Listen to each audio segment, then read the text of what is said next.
sun setting in northern New Jersey. A perfect night for soccer as the USL Championship weekend gets kicked off with New York Red Bulls 2 hosting Miami FC. David Goss and Connor Lade with you here at MSU Soccer Park and on ESPN+.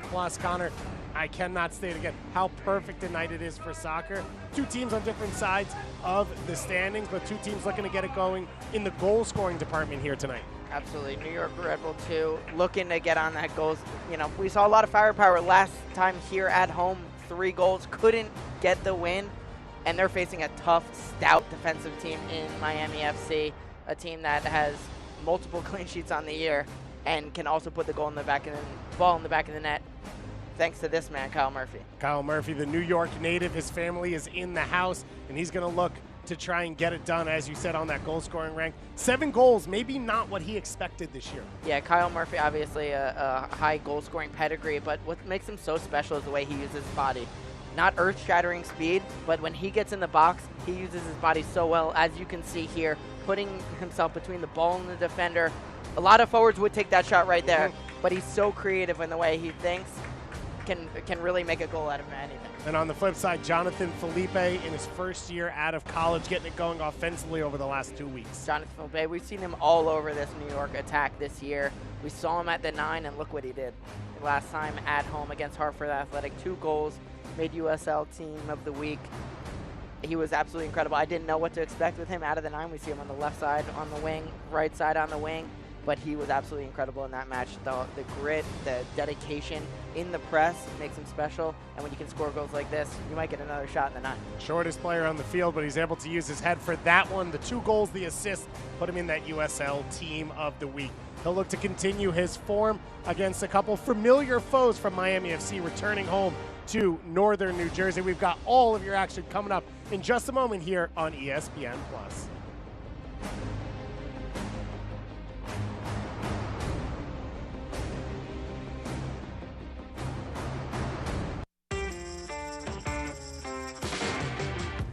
Something make you shake it, shake.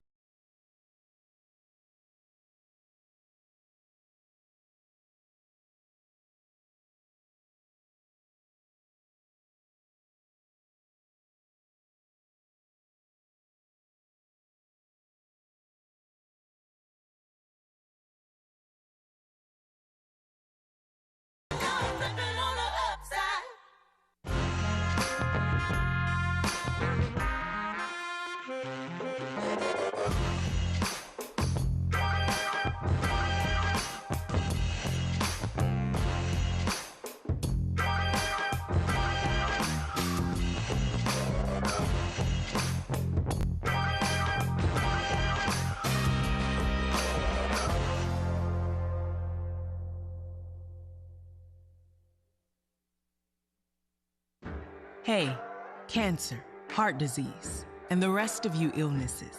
At Hackensack Meridian Health, we are ready. We believe that no matter what's thrown at our patients, we're here to help them overcome it. With hearts that know no limits, the latest innovations and procedures that are changing the world of medicine, and care that's stronger than any illness. So that today and every day, we're ready.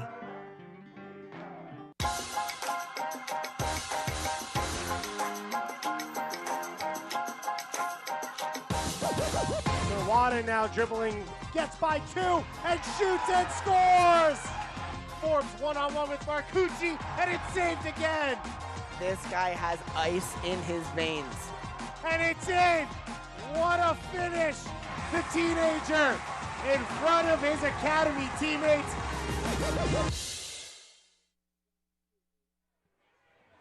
You could not ask for anything better here on a Friday night to start the weekend. David Goss, Connor Lade, go Redhawks here at MSU Soccer Park on the campus of Montclair State University. We've got a great game for you all. Let's take a look at our starting lineups. Let's start with Miami FC. It is a consistent back 5 that gets the start for 2 straight games, but the 2 names that'll pop out to people here at MSU Soccer Park. Florian Velo, the number 10, former Red Bull 2 player, and Bolo Akinyode as well, a former Red Bull Academy player who came all the way through the system. Both of them champions in 2016 with New York Red Bulls 2. On the flip side for New York Red Bulls 2, some newer names. Matthew Nosita, the first-round draft pick out of Navy, gets his second straight start at center back, as well as Steven Plaza up top on loan from Real Valladolid in Spain.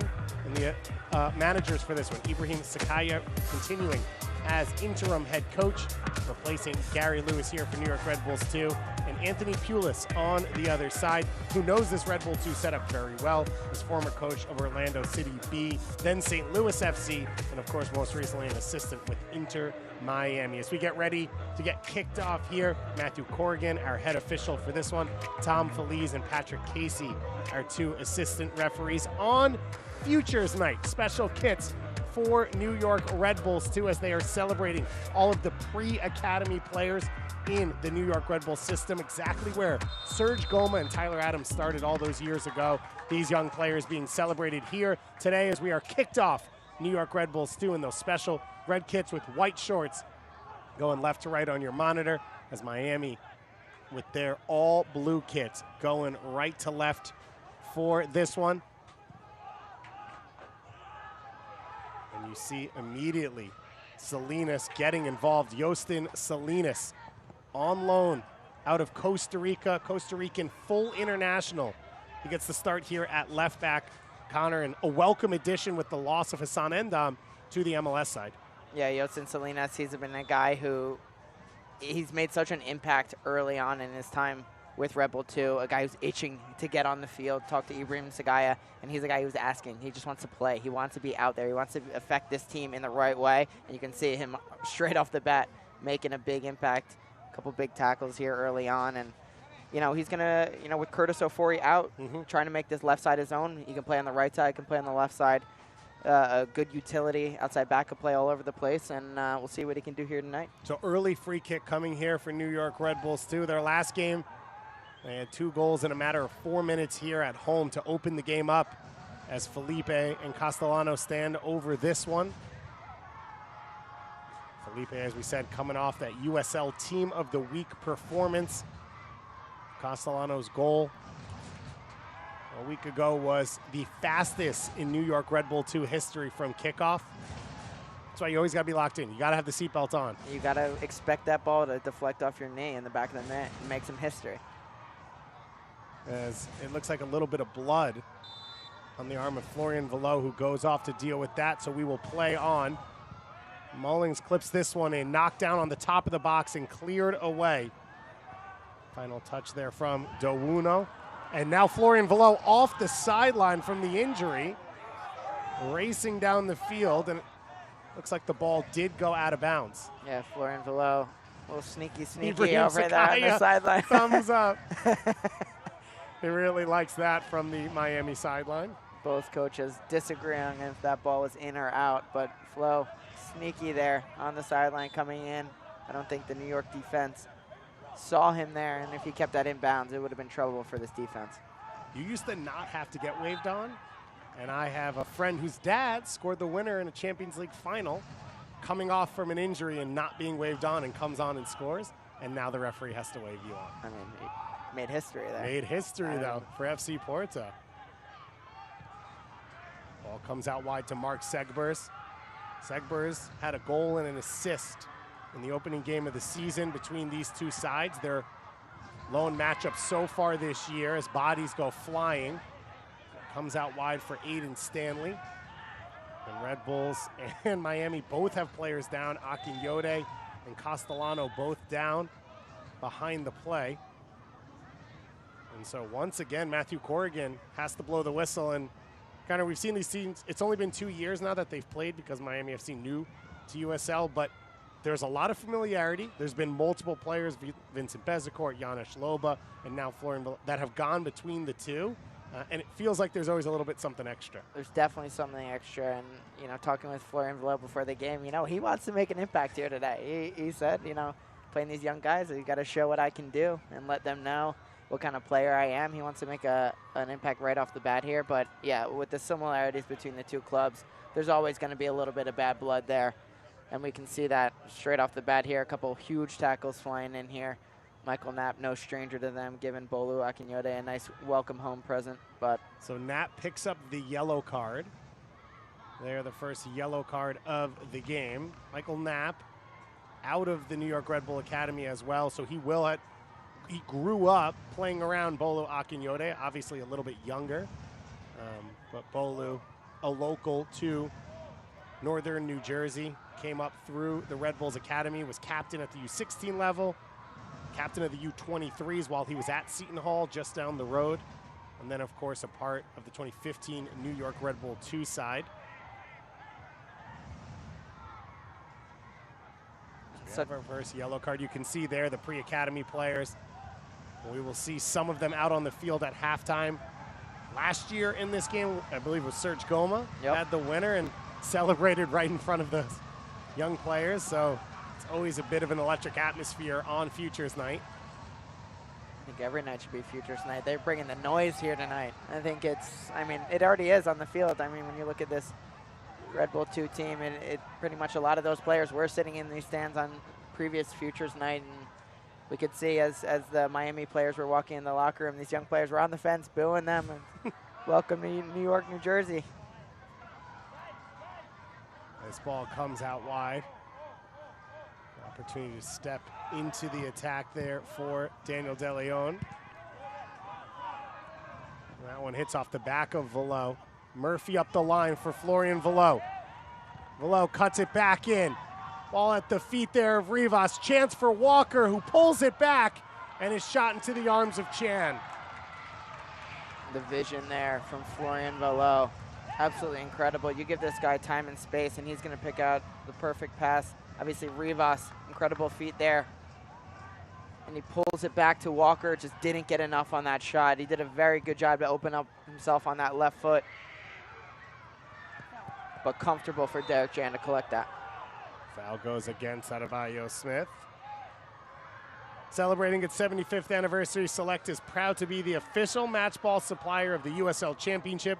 Choose what you play with at www.selectsportamerica.com. Select League's Choice, Player's Choice. It's Chapman Page will get that Select ball back into play. Down the left wing now for Stanley. Attacking here is Rivas. Nosita gets there first. And the bicycle click clearance from Knapp. And a chance here for Plaza. Steven Plaza, one of the new players to this team, as Velo now. The ball towards Murphy. Nosita is able to get there first. And he draws the foul. And Connor, we put together the starting lineup graphic. It puts Florian Velo in the center of the field as a 10, but that's not where he plays. Now, Florian Velo, he's going to find any space on this field that's going to give him an opportunity to pick out passes like this. Obviously, naturally drifting over to that left side, giving him the ability to cut in on his right foot, but also has an extremely good left foot on himself where really can put off any defender. You close off one way, I'm just going to take the other way. He's so technical in that way, and you know, obviously you look at his stats on the year, 8 assists, 4 goals. He's been quite the spark to this Miami attack since coming here. 13 goals, 14 assists for New York Red Bulls too, and one of the reasons for his success was his ability to play all the spots. So he fit in a lot of different teams with a lot of different partners across the attack. Good to see him healthy this year and getting the bulk of playing time.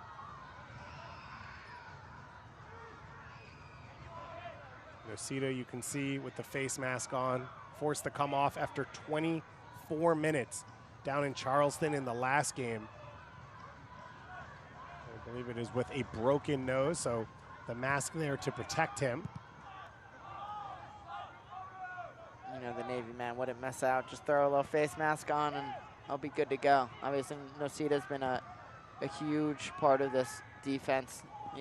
We've waited a long time to see him play. Got to see him limited minutes against Hartford here at home and really showed well. And we've talked to Ibrahim Sagaya about obviously, naturally, how is he going to factor into the set pieces? You got to find him. 6'8", you got to find him in the box, and you can see off the initial first set piece for New York early in this match, they played a short ball to Mullings, who was looking in his direction, didn't get the service right, but when you're looking forward to the day where you can have Matt Nocita and Hassan Ndam on a back line, and that's going to be trouble for any defense on set pieces. And for Ibra, we've seen him, obviously, starting with Aaron Long, develop center backs with this New York Red Bull 2 team. Of course, he was one himself. Jordan Scarlett's gone on to be one of the best in the USL Championship. We've seen what Sean Nealis has done in MLS. It feels like Matthew Nocita is the perfect clay for Ibra to work with and try and mold. The center back whisperer. Chance here, Adebayo Smith jumping on the mistake. Adebayo Smith, the opening goal! The leading scorer, Jordan Adebayo Smith, puts the New York Red Bulls 2 ahead. Jordan Adebayo Smith making no mistake, collecting that ball. Errant pass from Miami FC. You could see exactly what he wanted to do, a driving run, puts his head down, and absolutely buries this ball into the back of the net past Maguire. You could see a different kind of confidence that he's playing with these days. Early on in the year, a little bit unsure, getting in these goal-scoring opportunities, maybe hesitating a little bit, taking an extra touch, but he looks like a man on fire right now, completely committed to putting that ball in the back of the net, and he is doing it here tonight. Jordan Adebayo Smith, the American out of England, on loan from the Tampa Bay Rowdies. That's his 6th goal of the season.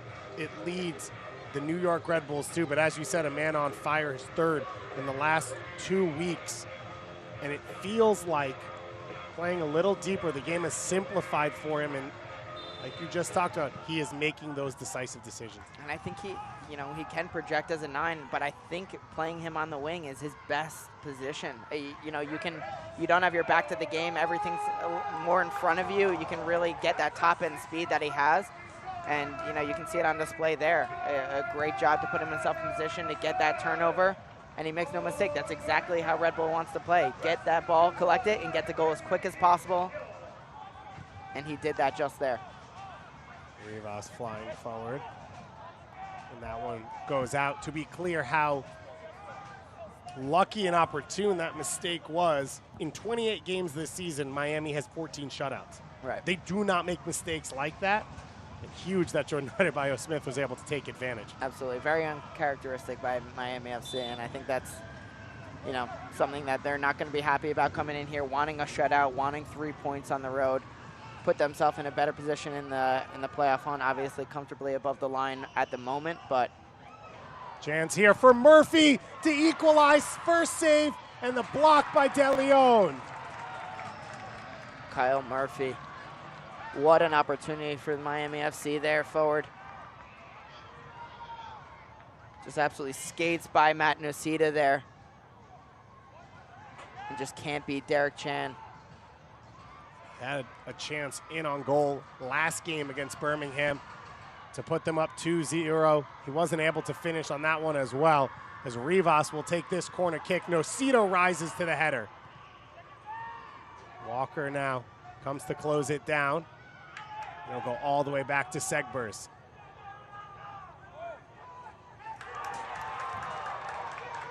And Steven Plaza, the Ecuadorian full international on loan from Spain, getting the start up top, showing why Red Bulls were interested in him.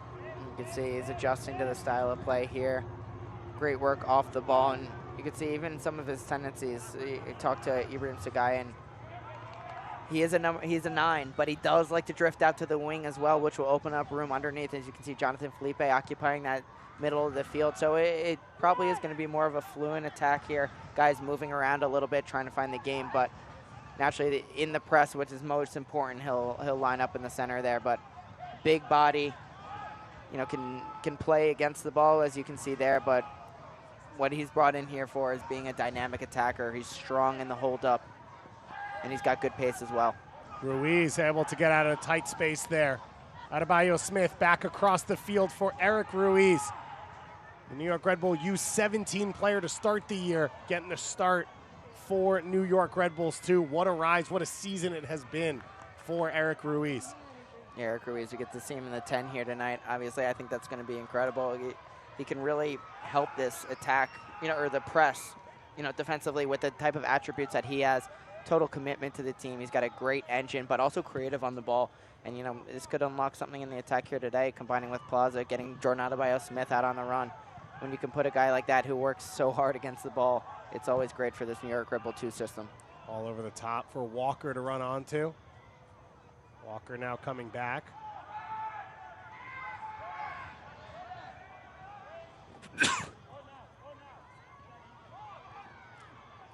Akinyode pushes it wide.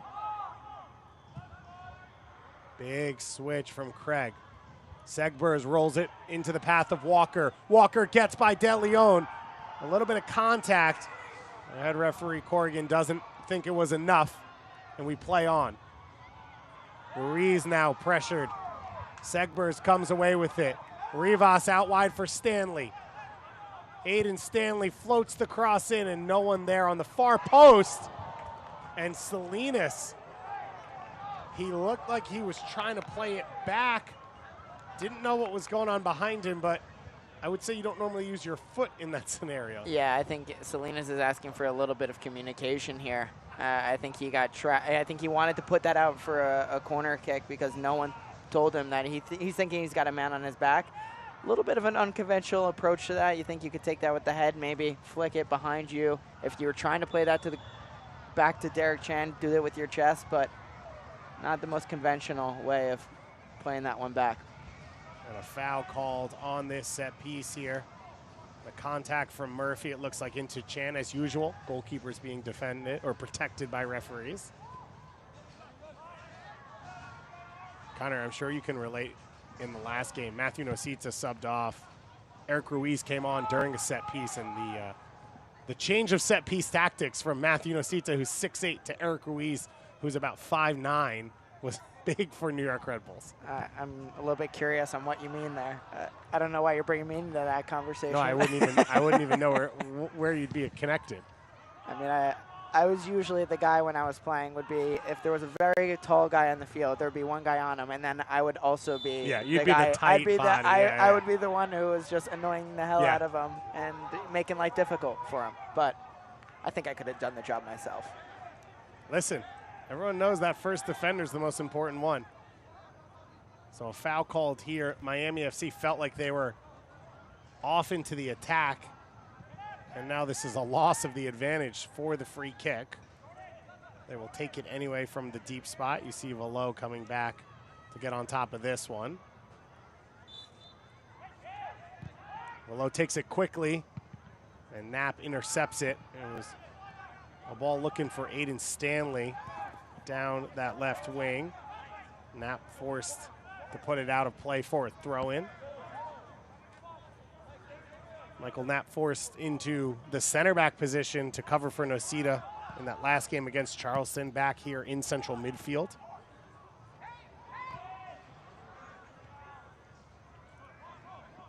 Rivas brings that one down.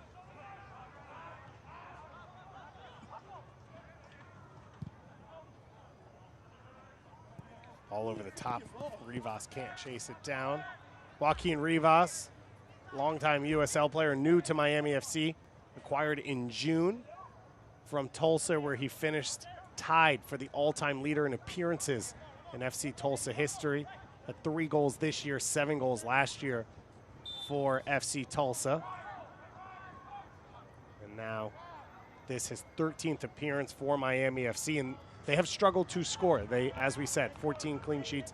They've given up the 4th least amount of goals in the USL Championship, but they haven't scored at the rate they'd like, and that's where the Rivas pickup came. As Lamar Walker, he had his first goal of the season in the last game. This one past Nosita, the Chan can't save it, and Joaquin Rivas has his first goal for Miami FC. Put him under the spotlight, and look how he performs here. They have great goal from Rivas. Derek Chan looking up to the sky right now. Can't believe that he didn't save that one. It was a tough one here, but Walker doing so well to get behind Salinas. Fortunate to get a little deflection there, and Rivas unmarked at the penalty mark. Just slips one underneath Derek Chan. Such a good ball in there from Walker. As I said, a little fortunate to get that deflection that put it right on a plate for Rivas, and he made no mistake there. And as I said, Rivas had not scored for Miami. He had 3 assists since he's come over. That's his first goal, and that's what he can bring. He is a 9 playing out on the left side for this team.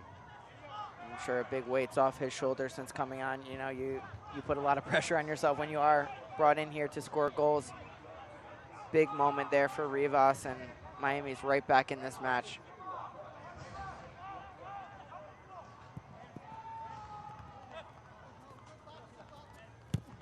Nosita clips it up the line. Ball into the feet of Felipe. We are knotted in at 1-1 here as we approach 20 minutes played here on the campus of Montclair State University. David Goss and Connor Lade with you for USL Championship Soccer. To get your weekend started, it's a massive weekend in the race for playoff spots and standings. We will dig into all of that at halftime. Of course, a big week in the U.S. soccer landscape as we had the U.S. Open Cup final on Wednesday night. And now the focus turns completely to league play, both in USL and MLS. And congrats again go to Sacramento Republic for their incredible run to the U.S. Open Cup final. And congrats to Orlando City as well.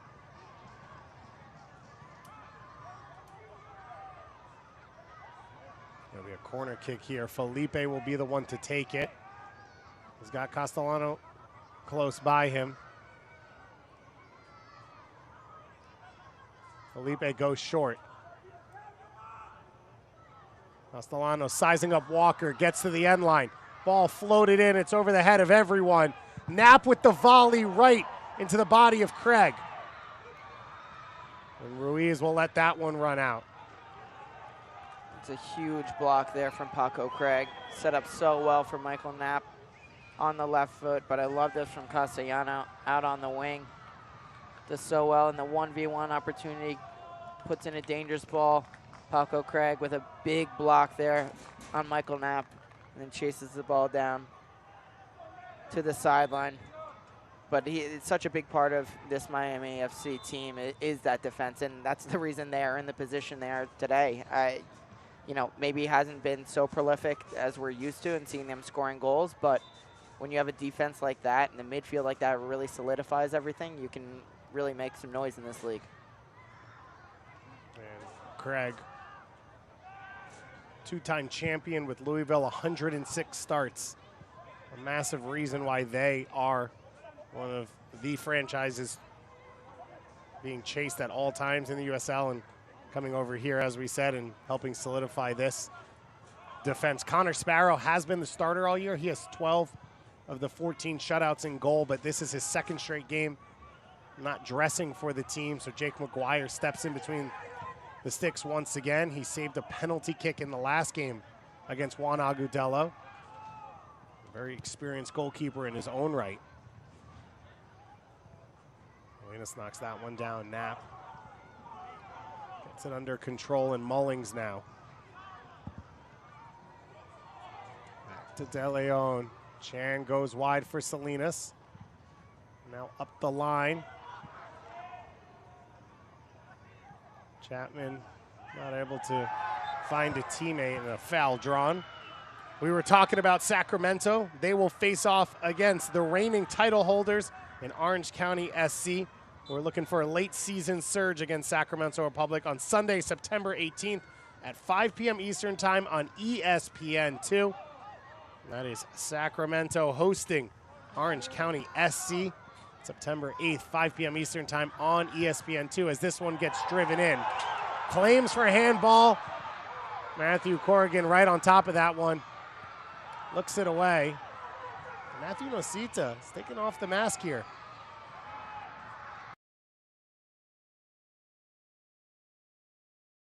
This looks like a decent amount of body in midsection there. Fantastic replay, though. Great timing as well on that. It looked like Paco Craig, though, is safe on that one. Good call for our head referee. Ball over the top here for Murphy. De Leon. He will clear that one up the line.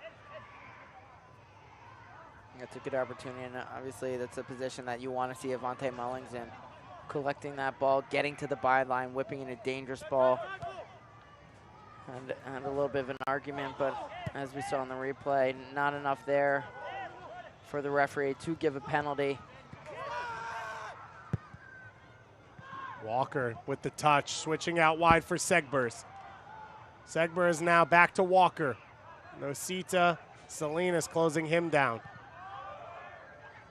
Akinyode pushes out wide for Segbers. He slips, and he shows off his footwork, and he earns a dangerous free kick for his side. Yeah, Mark Segbers with some incredible feet there. Under pressure. Creative knows there's, two defenders coming. Draws a great opportunity here for Miami FC to try to add another goal on the night. Florian Velo and Rivas standing over this one. Segbers, since coming out of Wisconsin in 2018, he's been one of the best attacking fullbacks in the USL on a number of different teams. Enjoying life in his first year with Miami FC. Velo and Rivas on this one. Velo floats it to the far post. Headed down by Craig. Touch from Akinyode. Back out wide for Craig, who floats it in himself. Rivas' shot, and he's got two.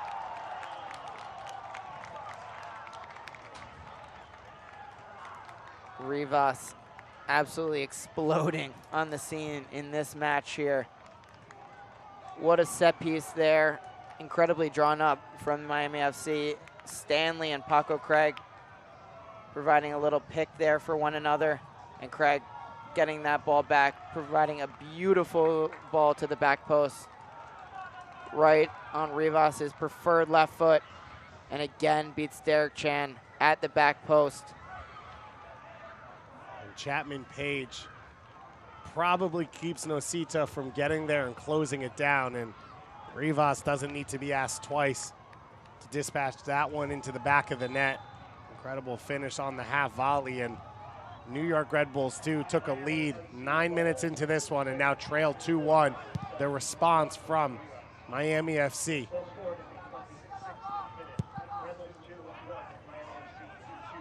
You mentioned the set piece. Craig was open for the header on the first opportunity. Kind of ended up running into a teammate, headed it down into the ground, and then Miami are still able to produce the second opportunity for the goal. I'm thinking that was drawn up that way. You can see the position that Stanley took. He kind of looped around and provided. Paco Craig was behind him. He picked the first defender as Florian Velo. Adebayo Smith in the box. Knapp holds it up. His shot is blocked. A second chance here. Plaza out wide for Felipe. Segbers will shield. He has to play it. And then Catman Page will go up the line. Nosita showing off his footwork. This has been an electric start to this game. 3 goals, end-to-end soccer here to open up this Friday night match. Ruiz out wide for Mullings. To Eric Ruiz. To the feet of Castellano. It's knocked away.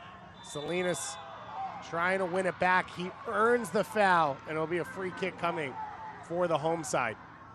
It's a good job by Salinas there, hopping on the loose ball, beating Walker, and drawing the foul here. I think every set piece is going to be massive for New York Red Bull 2, and you can use Matt Nosita, De Leon, the size of Rivas, Jordan Adebayo Smith. They've got some good size to the team for these set piece opportunities. All they need is the service to match it, as Matt Nosita is talking to Jonathan Felipe and Jesus Castellano, making sure that service is going to be right here and making sure they've got the correct play that they want drawn up. But you can expect anywhere that Matt Nosita goes, he's going to draw numbers.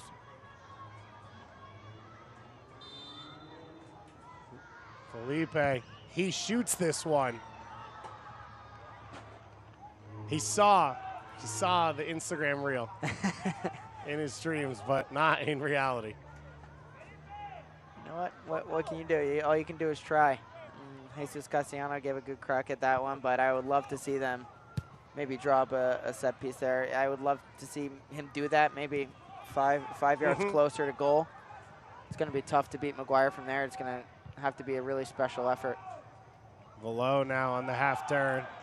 Has it poked away by Knapp, Nocito, but it's back into the path of Florian Velo. And it was play on. It looked like the flag was going to go up. Chan made the save, and it goes out for a corner kick.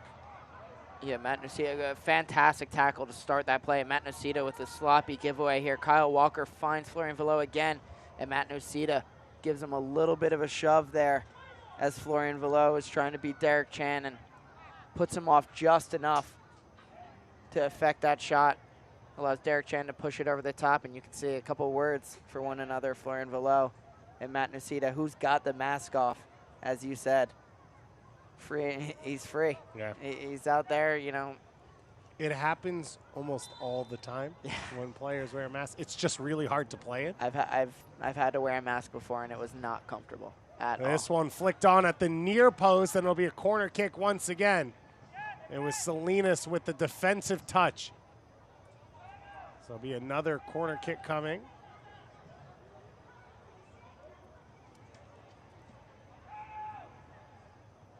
Salinas with a really good clearance there as that near post.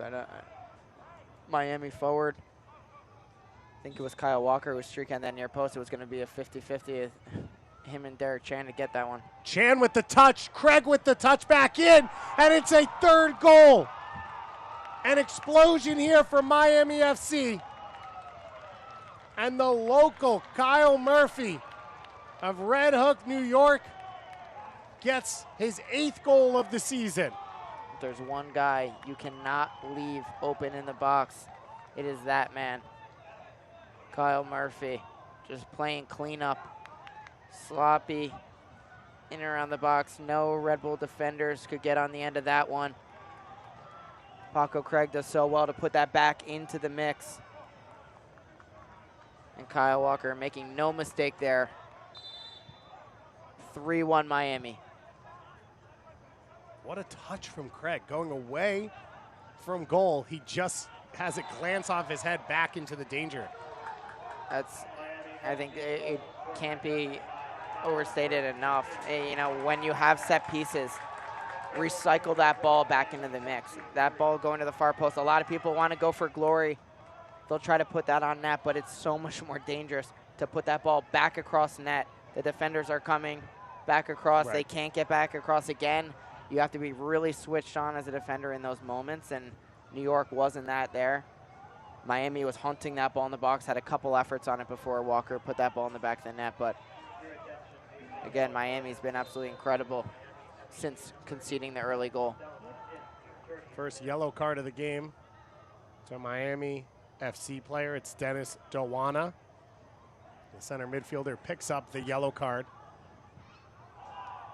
But you look at across the USL right now as we get into the playoff conversation, and Miami FC firmly entrenched in the Eastern Conference, if I could remember how to speak. And you just see for them, they're sitting on 47 points. FC Tulsa in 8th on 35 points. And you see the quality for Miami FC. They give up an early goal. It didn't faze them. And they've now found every half opening here to put up 3 goals. And you can see the confidence within the team, even after the early goal. Yeah, there's a couple of conversations around the field, but the confidence within this group, they know they were going to get back in this match. And that comes with the experience that they have, the type of leaders that they have on the field. There wasn't any panic. Felipe serves it in. Headed away by Craig. Knapp with the second ball. And the awkward clearance there from Dawana. And now Miami looking to counter. Velo brings it down. Knapp able to win it off him. Now Adebayo Smith in some space. Looking for the feet of Plaza. Chapman Page comes over, and he wins it back. Chapman Page officially being given the assist on the Kyle Murphy goal. So both center backs an assist so far in this game, as Felipe can't get a touch at the near post. What an incredible ball in there from Jordan Adebayo Smith. trying to find Felipe, who was running, giving it his all to get to that near post. Such a dangerous ball coming in there. Trying to get back into this match, get a second goal there, and Segbers does so well to follow Felipe across the face of goal and deflect that one out for another New York corner.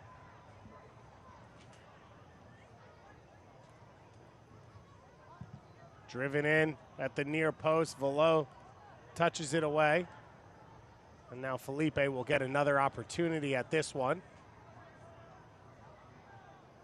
Final 10 minutes of this first half. 4 goals scored combined. Castellano gets it to the box, and his shot is blocked from close range by Paco Craig. What a play by Paco Craig to come out here and deny Castellano. Look at this set piece here drawn up. Mullings finding Castellano, getting around one defender, and Paco Craig again coming through in the clutch moment for his side. Felipe once again on the corner. Knocked down in the box. Knapp's shot is blocked again by Chapman Page. Ruiz with a drive.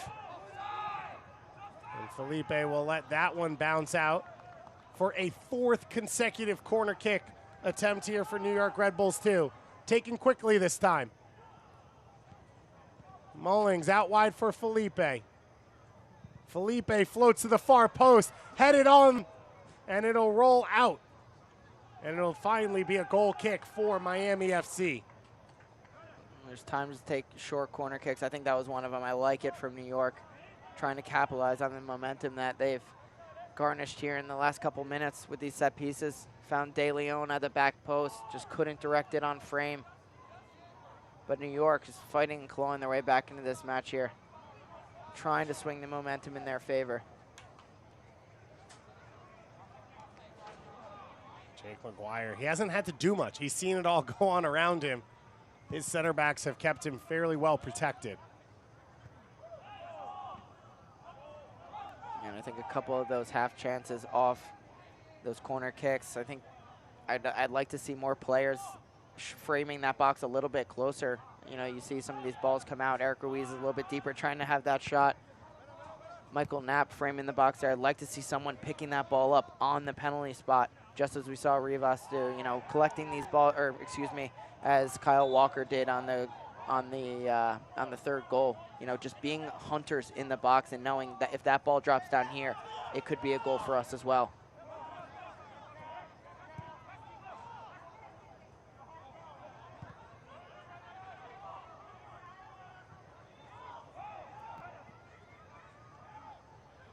Calm there from Chapman Page.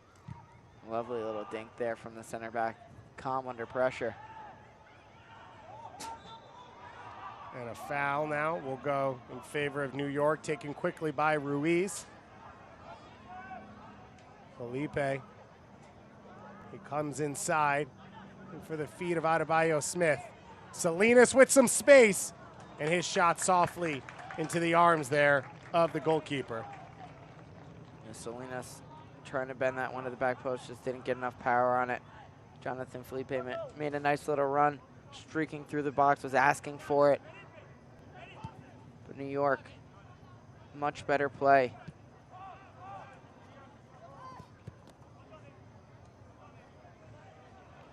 Like to see a little bit more quicker, sharper passing. I think there's been a couple extra touches from New York, but when you see them, the way when they play quickly, they can really unlock this Miami defense that has been very hard to do in 2022.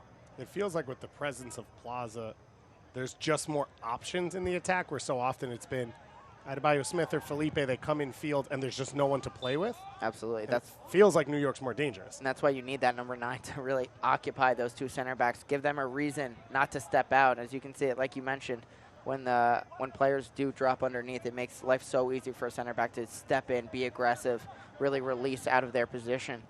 But when you have a player like Plaza who is going to be on that back line, you know, like we've talked about earlier in the year, making them some dangerous runs. Yeah, maybe you're offsides a couple times, so that's going to make that center back think in the back of his mind, I've got to maybe play on my back foot instead of the front foot. Big header in midfield there.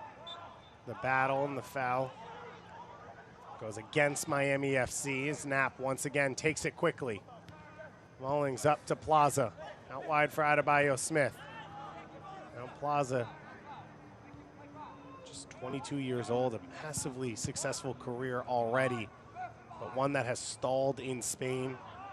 He's made 2 appearances for the Ecuadorian full national team. He's played in Copa Libertadores with Independiente del Valle, and then he got the transfer to Real Valladolid, but not able to get on the field in Spain. Spent some time on loan with Trabzonspor in Turkey.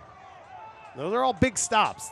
We're not talking, no offense anywhere, but we're not talking Lithuania. We're not talking the Swedish second division. Now here playing for New York Red Bulls too, trying to restart things for himself. It talks to the pedigree that he has, and you're not bouncing around after going to a big club. You're not going to smaller clubs. These other teams are taking chances on you, and I think Ibrahim Sagaya, they feel very lucky to have a player of his caliber in this team right now, and they want to see what he can do, not only at this level, but the New York Red Bulls are watching as well, what he can do at this level, and I think it's going to be interesting to see. Obviously, not a huge amount of games left in this year to get a full picture of who he is as a player, but so far what we've seen, he's so strong. His hold-up play is very good. Obviously, like we said, playing against the ball, strong in the air, as you can see there.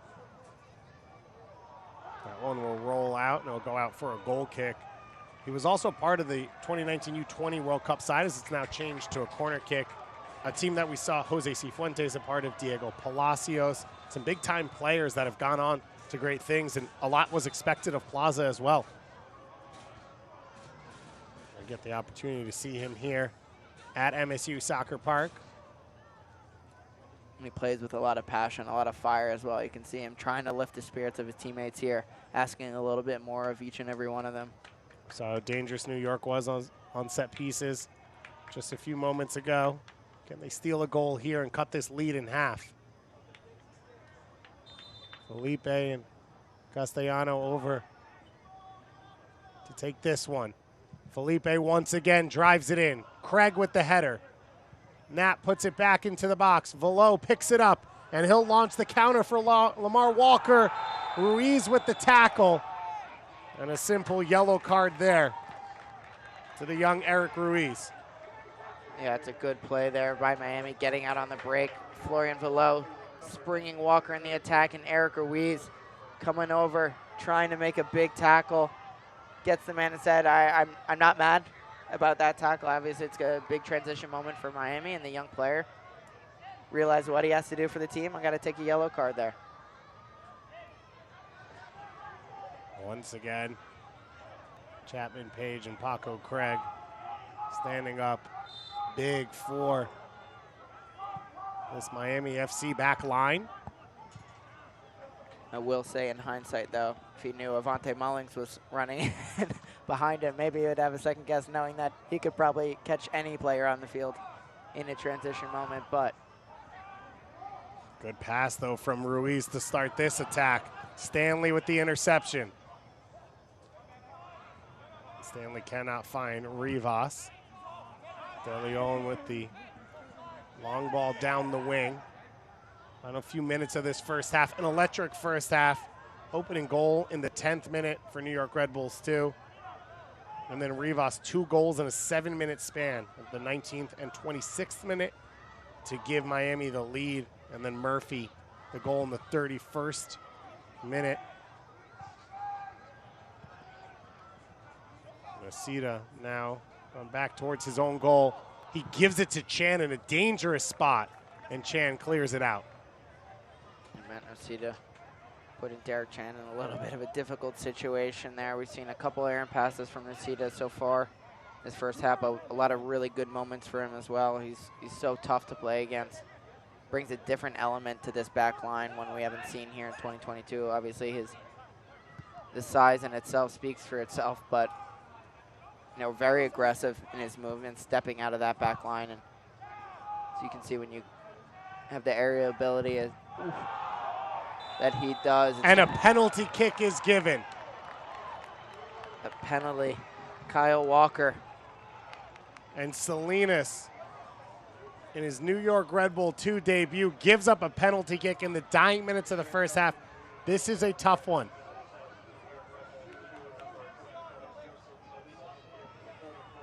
His arm is up. Yes. It's from very close. Yeah. It's also hard to tell if it is actually in the box. Yeah, that's where my head was at. I'm trying to figure out where his positioning was. Obviously, yes, hits him in the arm for sure, and his arm is raised. But I'd like to see kind of where he was in relation to that box. It was right. It looked like right on the edge. Of course, VAR not available for this game, so Matthew Corrigan has to go with his first sight, and he saw what he saw. He saw the ball strike the arm. And so now, Kyle Murphy an opportunity to double his goal output for this one. The New York native in his first year with Miami FC. Murphy, and he rolls it in. Calm, cool, and collected for Kyle Murphy as he makes it a 4-1 lead for the away side. Kyle Murphy, we've seen him bury penalties here this season. He's just so confident standing over that ball. Runs up, makes no mistake. And now he gets to celebrate with Rivas as they both have 2 goals on the night. Murphy, an explosion last year, 21 goals for Memphis. Maybe expected a little more of himself this year, but that now is his 9th goal of the season. He has now scored 6 goals in his last 7 games as he starts to turn it on for Miami at the perfect point of the season. That one just snuck out over the line. New York Red Bulls, too, they thought they were hunting that second goal to cut the lead in half, and Miami FC goes down the other way and able to stretch the lead to 4-1 heading into the halftime locker room.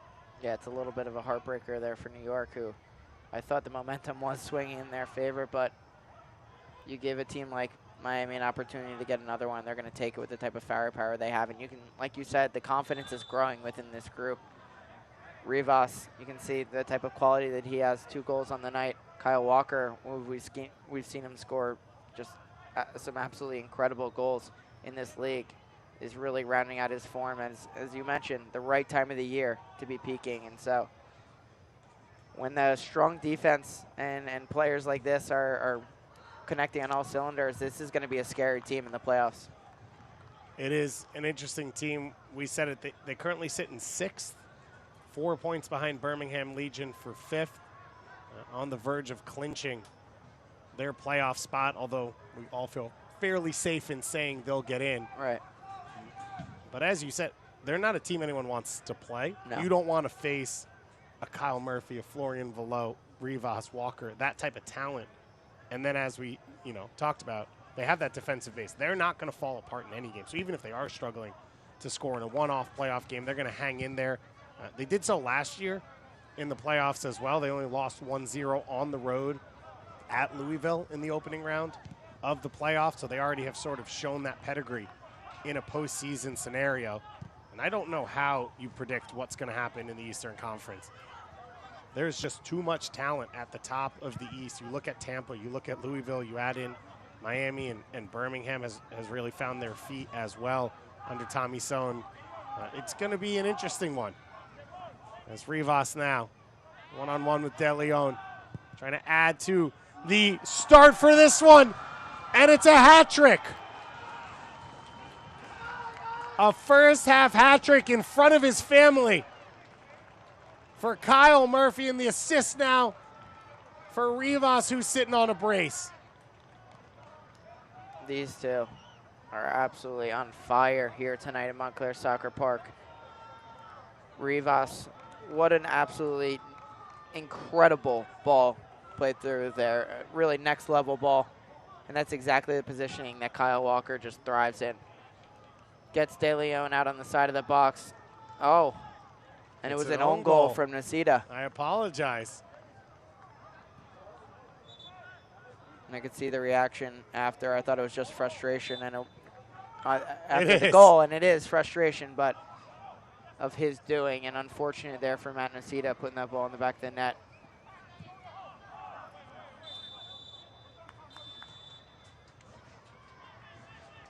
And that'll be it for the first half. Electric stuff, an open game end to end. We get 6 goals combined to open this thing up, and we've got more coming. These two teams still have the firepower to push this even harder. Kyle Murphy, 2 goals in front of his family as he goes into the locker room with the big lead on Futures Night after Jordan Adebayo-Smith opened up the scoring. We've got a look around the league, your first half highlights, and all your second half action coming up in just a moment here on ESPN+.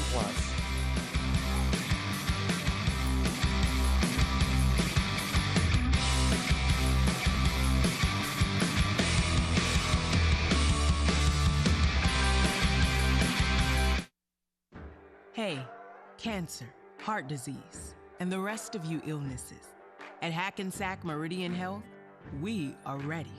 We believe that no matter what's thrown at our patients, we're here to help them overcome it. With hearts that know no limits, the latest innovations and procedures that are changing the world of medicine, and care that's stronger than any illness. So that today and every day, we're ready. And it's Liberty Bell closest to the rail, around the back turn, and here's the horse and come. Maverick is moving up and outside, and there is no last stretch. It's Maverick coming down to the 8 hole. Liberty Bell makes it to the outside, 1-1-1. He comes down to the line again. There, neck, shoots over goal. He's the wider, and Add drama to every drive. The exhilarating Audi SUV family.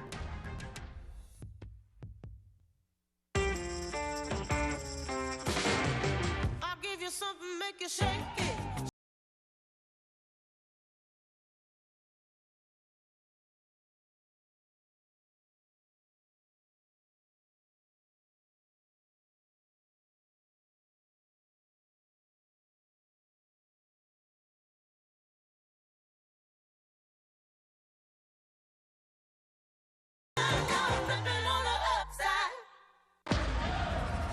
Red Bull Arena has been the fortress. The atmosphere absolutely electric. Patrick Lamont on a superb finish. Oh my goodness, Christian Kasser is safe for it out. Oh, what a dynamite stop. All it takes is one chance for the Red Bulls. Bring the house down. Red Bull Arena's his home. Oh, what a finish.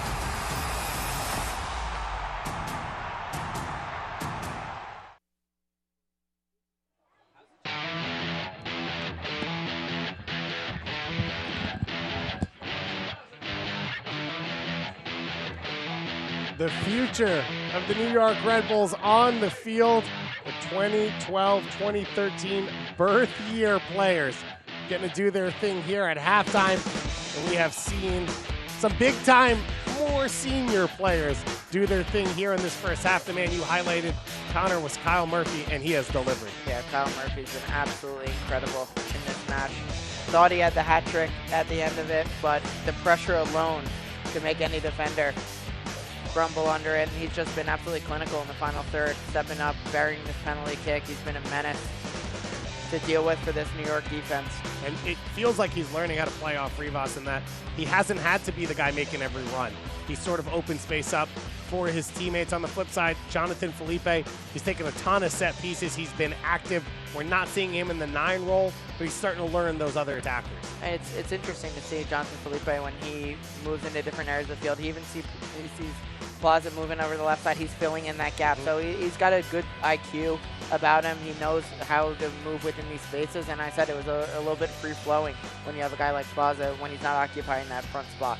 Now let's take a look back in New York Red Bulls 2 history. 2 years ago today, New York Red Bulls 2 face off against the Philly Union 2 here at MSU Soccer Park, and Omar Sow opening up the scoring. He led this team in the attack all season in 2020 on his way to a first-team contract, and what a finish there from Omar. I'll never forget that chip there. And you can see Caden Clark coming through. I believe he had a hat trick. That was actually Yaya Torre, who did a little bit of damage to the former club, scoring for Colorado Rapids to beat the New York Red Bulls in Red Bull Arena.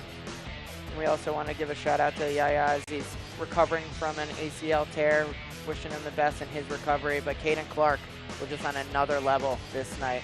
Was it a hat trick, I believe? It was a hat trick for Omar. That was a hat trick for Omar. Caden Clark, that was his lone goal. He had the assist as well. You saw the hug there from Daniel Edelman. So already in that team, 4 players that have gone on to play in Major League Soccer. Omar So currently on loan in Iceland, trying to get some experience there. Caden Clark, of course, already sold to RB Leipzig, but we've seen him back on loan this year. And as you mentioned, Yaya Toure traded to the Colorado Rapids, scored at Red Bull Arena, technically scored twice, but only one of them counted. Exactly. In that ridiculous game just a few weeks ago in MLS action. And so it shows you, even in down years like 2020, the quality that's come out. We've already seen this year Jeremy Raffanello get the contract for Philadelphia Union, Hassan Endam as well, and of course Daniel Edelman doing his thing. It is a perfect night for soccer. No humidity, nice and cool. The moon is out. We'll be back with a look around the USL Championship in just a moment here on ESPN+.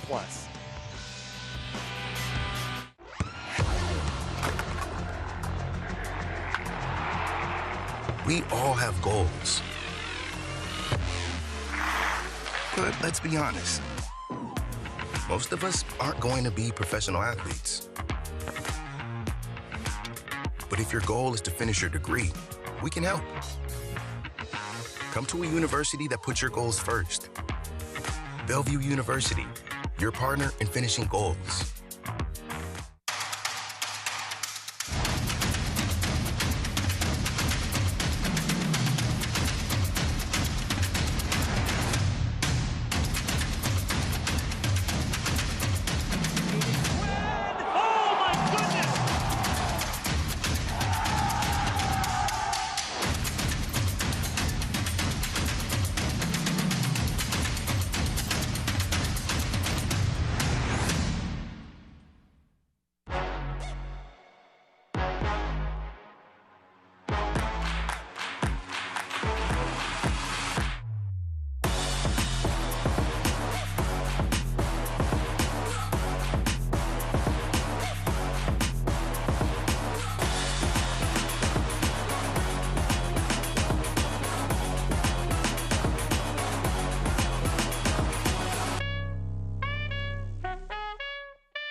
Trying to take down their rival. The legend has done it again here in Sacramento. He's turned the whole game around. It's a goal for Orange County SC and their first of the season. And that's full time. The old guard with a new trophy. Orange County wins the USL Championship final.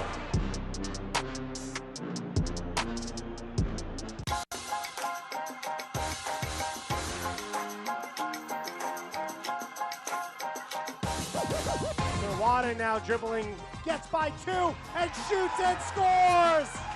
Forbes one-on-one with Marcucci, and it's saved again! This guy has ice in his veins. And it's in! What a finish! The teenager in front of his academy teammates.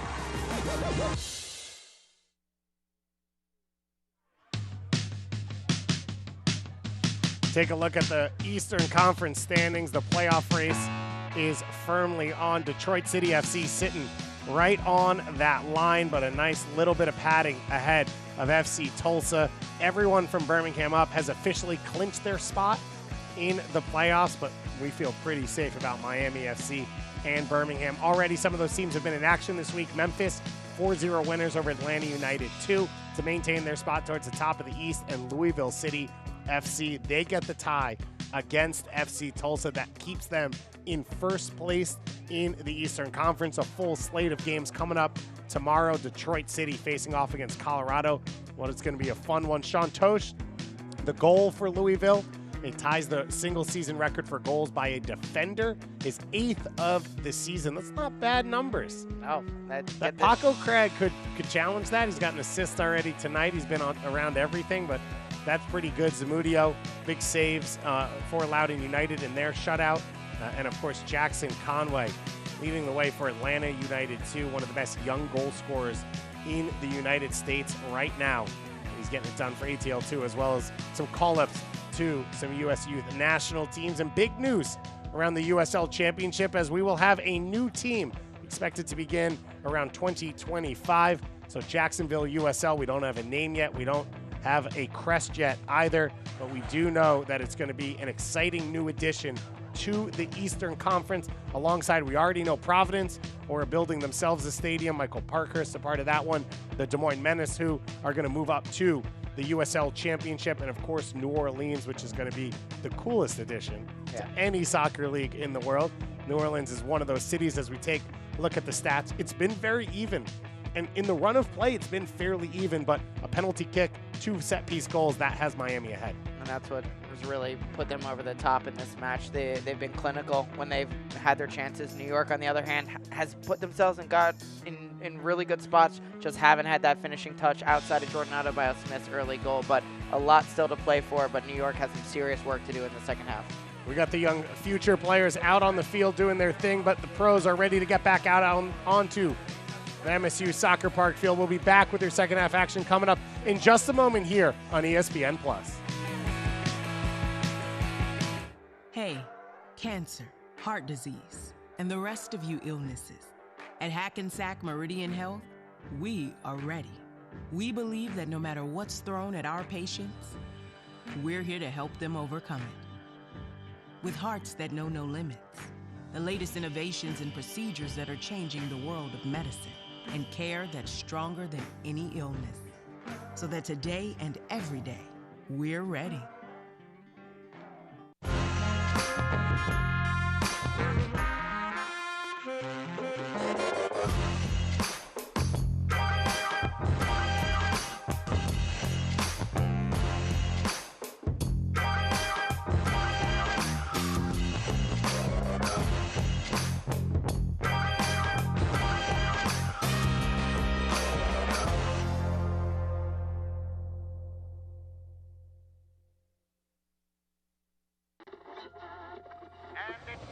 Closest to the rail, around the back turn, and here's a horse that comes.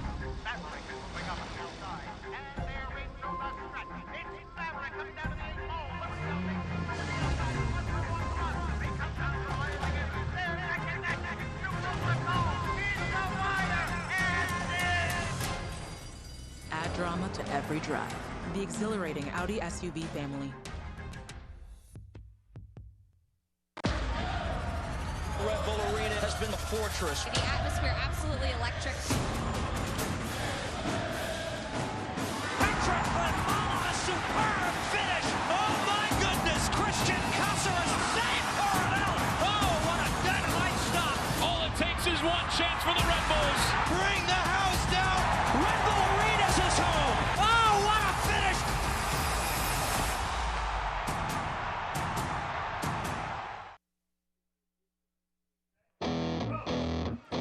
New York Red Bulls 2 in their penultimate home game of the 2022 USL Championship season, hosting Miami FC with David Goss and Connor Lade with you. Let's take a look at our first half highlights, and it's pretty simple. It's 6 goals all in, and it was a rare mistake from Miami in the back that Jordan Adebayo-Smith took advantage of. Yeah, Chapman Page with an uncharacteristic giveaway, and Jordan Adebayo-Smith makes no mistake, pounding the badge as he buried that in the back of the net, but the lead was short-lived.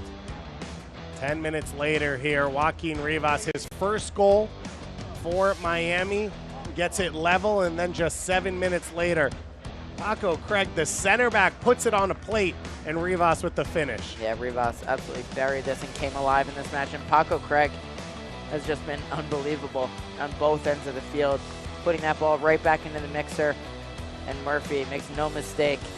And as you can see there, it's close, but the referee gives the penalty, and Murphy again gets his second of the match, as he and Rivas have just been absolutely on fire and absolutely tormenting this New York Red Bull 2 defense. This was one of the last touches of the first half. Nocita with the own goal off the cross from Rivas. As you take a look for New York Red Bulls 2, that game on September 21st versus Detroit City FC, the final home game of the season. Otherwise, it's a murderer's row on the road in California. And then finishing up with three of the best teams in the USL Championship on the other side for Miami FC. They finally get to come home where they've actually been worse. They have a better road record than they have home record. If it sounds familiar, Connor, you can stop me there. They get Atlanta, Monterey Bay coming over from California as well. So that is a nice little homestand for Miami FC before finishing off at Las Vegas and at Detroit City to close the season out on October 15th. Miami FC, and they're all blue kits going left to right on your monitors. New York Red Bulls do in their special Futures red kit and white shorts going left to right as we get kicked off here for the second half. No changes for either team in the first half. If the scoreline remains similar, you'd expect Miami to try and protect maybe some people, and New York Red Bulls too. It is a very young bench. You expect them to try and get some experience maybe for a Racinos, a Bento Estrella, or a Nate Worth as Ruiz. A young piece in the starting lineup. Picks up the ball here. I was thinking the same thing, Dave, and I think Anthony Poulos, he's got his guys probably warming up a little bit quicker at halftime than they normally would, as you want to protect guys. And you could see Florian Velo went down early in the beginning of the second half, and I think you want to see these guys, I think you have confidence in guys who are coming off the bench to see how to win like this if they're able to do so. But New York, they've got a lot of work to do. If they're going to come back in this one, they've got to definitely get an early one. Plaza attacking here. Chapman Page goes down. We play on. Plaza now into the box. Craig battling him. More bodies on the ground. And it will be a goal kick in the end. Plaza doing so well, fighting through tackles here. Tripping over Chapman Page, showing the good footwork. Paco Craig just does so well. Stands up, asking Plaza why he went down there. Craig's right. I mean, it defends it cleanly. Chapman Page clearly trips Plaza. At what point did that no longer become an advantage, and then you just get the free kick on the edge of the box? I agree, because I think initially you take that first touch, and maybe if he stands up, he does a scissor there. There's really no advantage as Paco Craig has already closed him down. I think that could have been whistled. I think maybe initially, the competitor in Plaza, he wants to get up and finish that play, but I agree. There wasn't a ton of advantage in that. Walker now charging forward. Walker cuts it back outside. Nocita, a tough first half for him, but he wins it away. And he's immediately pushing it up the field for Castellano. Plaza ahead of him. He's got Felipe as well. He'll hold it up. Now the big switch. It's intercepted by Segbers. Not much threat to the attack there for New York Red Bulls too. Yeah, I would have loved to see an early ball from Castellano when he picked that up as Plaza was opening up. He had to stall his run and try to move around as he would have been offside, but Castellano, it was a great ball forward from Nocita. Maybe that initial ball, take a touch and find him in behind you. You got to start taking shots here. Rivas coming in field. Now back out wide for Stanley. Olo Akinyote back in his old stomping grounds. He's been showing his quality in this game, as well as over the last few seasons. He has gone on to be one of the best defensive midfielders in the USL Championship. Came out of a team that was full of them. Florian Velo with the big switch. Mullings pushes it away. And it looks like a yellow card will be shown after the play. That's the second to Michael Knapp, and so a red card here in the early minutes of the second half. Matthew Corrigan, our head official, he gave Knapp an early yellow card in the first half. Remember, it was the tackle on Akinyote in the opening 5 minutes. That was his first yellow. New York Red Bulls too. They've already set the record for red cards in a USL Championship season. They continue to add to that number as you see Knapp coming in on Segbers here. And a similar play that he got the yellow for in the first half. Connor coming in late on a ball that he really couldn't win. Yeah, I think I'm a little bit of a loss for words here with another red card, and Knapp having multiple on the season here. I think that's a tackle, like you said. You're not going to win that ball. You have to be smarter on a yellow card. You're already down 4 goals. Now going down a man, it might be an impossible hill to climb now. Below. Now the eyes are going to get a little wide for Miami FC players. A chance to add to the stats. Yeah, and I think it's going to be big here. I think I'd like to see the response from both sides. New York, they're going to have to rally together. Like I said, you have to start taking some chances here, and nothing changes the way they're going to approach this one as Salinas is battling with Walker on the sideline. Salinas holding his leg. It looked like coming out of halftime they'd already flipped Castellano and Ruiz. Ruiz playing a little deeper.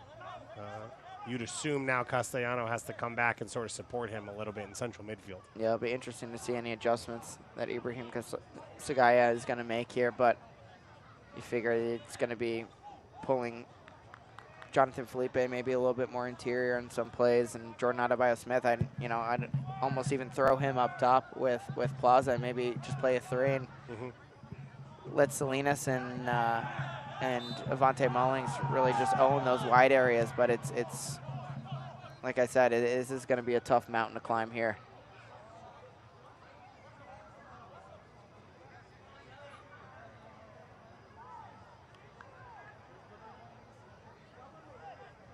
But a team with nothing to lose. You know you're already out of playoff contention. A lot of these players trying to think what's going on in their head right now. Obviously, it's got to be discouraging to go down a man yet again. Already, like you said, setting the record. It can't be a good feeling for this team, and obviously Ibrahim Sagaya has got to be pretty furious right now. Michael Knapp, as this ball gets played in. I think you saw in the first half, we talked about it, sort of a battle with Florian Velo and Bolo Akinyode, 2 players he grew up watching. You could see he was up for it. He's been aggressive. He's been all over the field. But he is one of the leaders on this team, and it's a tough moment to see him get red carded. His last red card, I think we all kind of agree, was a bad call. It was a tackle from behind. He won it cleanly. Right. But it's still those mental moments of knowing when to take the risks. Yeah, you just have to be smarter in those moments, and I think it's a part of his maturation process. I think when you're down this big, you are just trying to make a statement play to try to get a little bit of an edge in this game, and I think that's exactly what he was trying to do there. But it's going to be a learning moment for in a season where there's plenty of them here. And Michael Knapp, obviously, it's something that you don't want to take away from his game is that aggression. But you have to learn how to harness that and use it in the right moments and know when you can't actually do that. Adebayo-Smith trying to get it back to Mullings. He does. Mullings ball across the face of goal. Castellano will run it down on the far side. One-on-one with Chapman Page. The cross played in. Craig wins it over Felipe. Falo touches it down. And now the break is on for Miami FC. Walker, Murphy, and Velo. Walker goes by Nosita. Nosita able to chase him back down. And the midshipman does the work defensively. It's a great recovery there from Matt Nosita as Walker touched it around him, but he's got to play that ball. If he plays that ball across, it's a great opportunity, but you could see the recovery speed on Matt Nosita. I mean, standing still initially and then catches up to Walker there. It's pretty incredible for a guy at 6'8" to move like that. When he got drafted, 7th, so a high draft pick out of Navy, which is unheard of almost. Right. Questions about his speed. There's no questions about that. No, absolutely. And I think, he got beat flat-footed. He's stepping out to Walker, who already has a full head of steam. And, yeah, it's pretty impressive. Ball played in. Chan punches it up in the air. Adebayo-Smith heads it along. Plaza chasing. Akinyode. His left-footed shot goes just wide. Talk about guys trying to get on the stat sheet. Bolo's trying to pick out the top corner there. Get a goal against his former club. battling with Plaza here, and this is something Akinyode, he's just absolutely so strong. It's very one of those players that's so difficult to get the ball off him because, one, the way he uses his body, but his strength and his length that he has to keep you away from that ball, and, you know, smooth left foot trying to pick out the top corner or the near post. And it looks like an injury here off the ball for Dawana. And the trainer coming out to look at him, and he has sat down now off the field, which you never want to see. And it looks like the substitutes being readied. It looks like Rich Ballard is going to be one of the players to come on, coming off a long-term injury.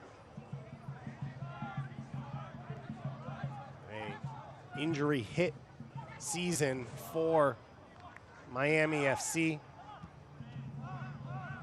Othello Ba out for the year as that one's almost turned over. Luca Antonelli as well. He's only played 6 times this season. Ballard's been out. A number of other pieces, and Miami FC will love to get some of those guys some minutes, as it looks like Dawana will walk around the field now, and Mullings charging forward. Mullings into the box. Craig with the tackle away. Adebayo Smith now one-on-one with Stanley. Gets to the end line, and he rips it into the side net. Yeah, Adebayo Smith trying to play a hard one across the face of the box there. Just gets it all wrong. But I love this combination play from Jordan Adebayo Smith and Avante Mullings. Avante finding him under pressure. A cheeky little outside of the foot ball back to Avante, and Paco Craig again making a huge play in the box. But Jordan Adebayo Smith collecting that one. Just got to be a little bit cleaner, putting that ball across the face of the net. I had done it previously. Jonathan Felipe was unfortunate not to get on the end of it, but as I said earlier, I'm liking the way Jordan Adebayo Smith operates in these wide areas. So it looks like Mark Segbers will also see the end of his night. Ballard will go out at right back in place of Segbers, and Junior Palacios will come in centrally to play alongside Bolo Akinyode. Speedy Williams not available for this one. Normally would be the partner in that deep midfield spot. Former USL champion with New York Red Bulls too as well in his career. And of course with Louisville. So another big injury miss for Miami. Talk about Anthony Pulis's roster. You can take a guy off like Segbers, as we mentioned, one of the best outside back attacking options, and you can bring a guy like Ballard on. I remember last time he was here at Montclair Soccer Park, lit it up. He was absolutely incredible, probably the best player on the pitch on the day. So it talks to the depth that they have on this roster. And Felipe now to the end line, put across, it's blocked down. Salinas on the second opportunity, and he earns a corner kick for the home team. We talk about this time of year when you are hit by, maybe there are some injuries, but when you need the next man to step up, getting to pull players like this and the type of quality that they have, it's quite a deep team. Yeah, Josh Perez, El Salvadoran international, still on the bench. Adonijah Reed, Canadian Youth International. Romeo Parks, of course, as that one's headed away by Chapman Page. So a ton of quality still on the bench, even with the injuries, even with the quality in the starting lineup, as Adebayo Smith is in an offside position.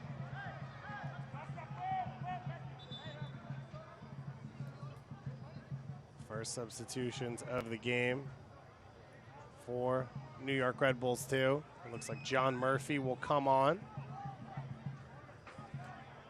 Daniel DeLeon will check out.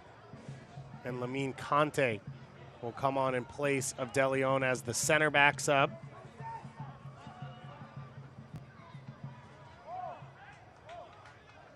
Murphy coming on to add a little bit centrally in place of Castellano.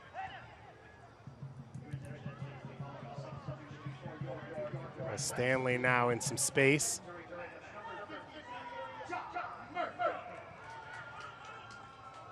Aiden Stanley, his first year with Miami FC, enjoying life in those attacking fullback spots as Walker pushes it wide for Ballard. One-on-one with Salinas. Ballard showing off his footwork. Palacios will rotate it. Akinyode now for Stanley. Out wide for Rivas. Stanley with the underlapping run. Back to Rivas. Good 1-2 game down the left wing. Akinyode, acres of space. Salinas beaten by Walker. Walker into the box. Salinas recovers. He makes the tackle. And it'll be a foul against Miami. It's another great recovery run from New York defender. Salinas there as Walker putting himself in a dangerous position yet again. And Salinas drawing the foul.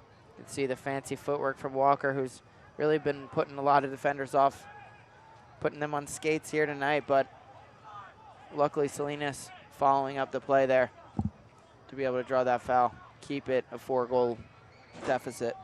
We know for New York Red Bulls too, the job, try and continue to fight to get back in.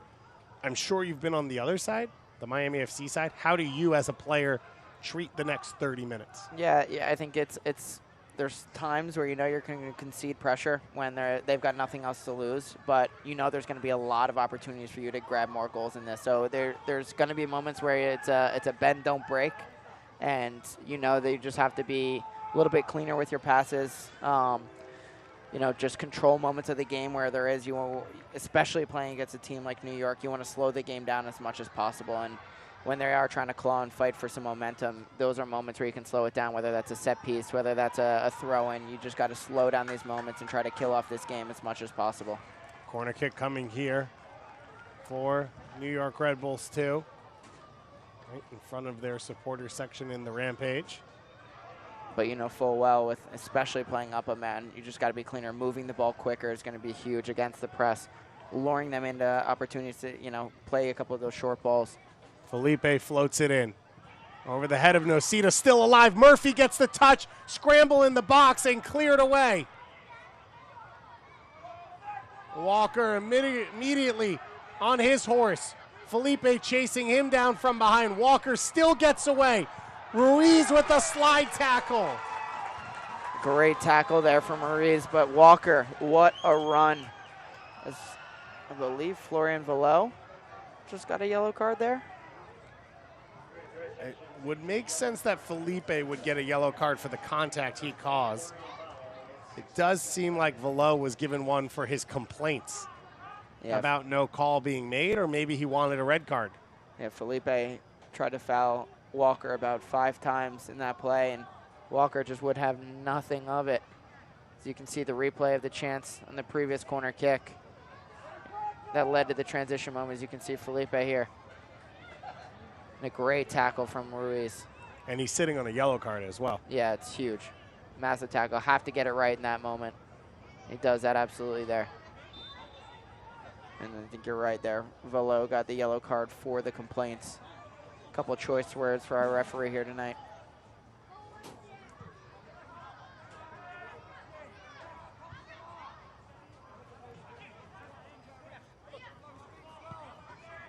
So Ballard now on the ball.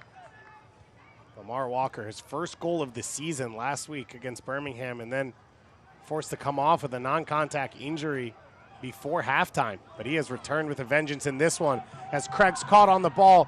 Big tackle to win it back. Ruiz gets it under control for New York Red Bulls too.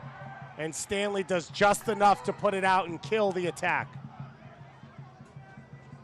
Bodies are flying all over the field here. I mean, the intensity has not shrunk at all in this match since New York went down a man. I think it's picked up even a little bit more here in the past couple minutes. Tempers are starting to raise.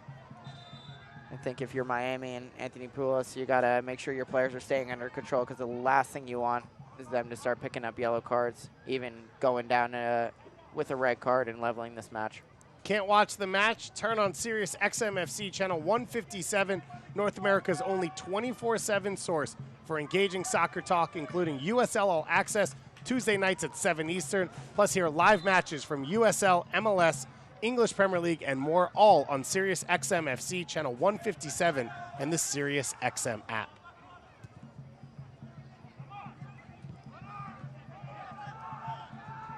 Salinas stepping forward onto the ball. It's been a tough debut for Salinas in this one. As Velo now, chance to pick his head up to the top of the box for Akinyode. Pushed wide now for Rivas. Rivas with the shot. Chan with the save. Stanley now. Opportunity here. Gets past Ruiz. And the interception by Conte. And Ruiz's clearance is cut out by Palacios. Miami FC with all 11 players in the attacking half. 10 field players in the attacking half right now. They are looking to turn the screws here after trailing 1-0 after 10 minutes on the road.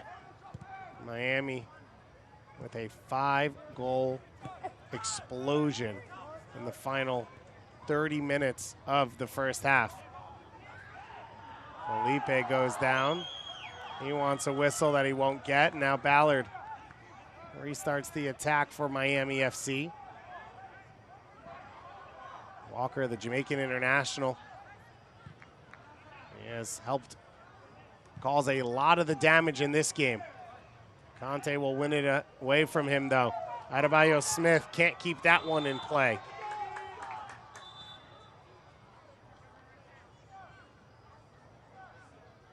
Substitution coming here. It'll be Josh Perez to come on. He will do so in place of Lamar Walker, as well as Christian Sordo. So 2 El Salvadoran internationals coming on in place of 1 in Joaquin Rivas and 1 Jamaican international in Lamar Walker. So a swap for the 2 winger spots. Sordo out of the DC United Academy. And Josh Perez, of course, nephew of El Salvadorian international national team coach Hugo Perez, out of LA. Spent a lot of time in Italy before returning back to the United States. And talk about depth. And bringing Josh Perez off the bench here.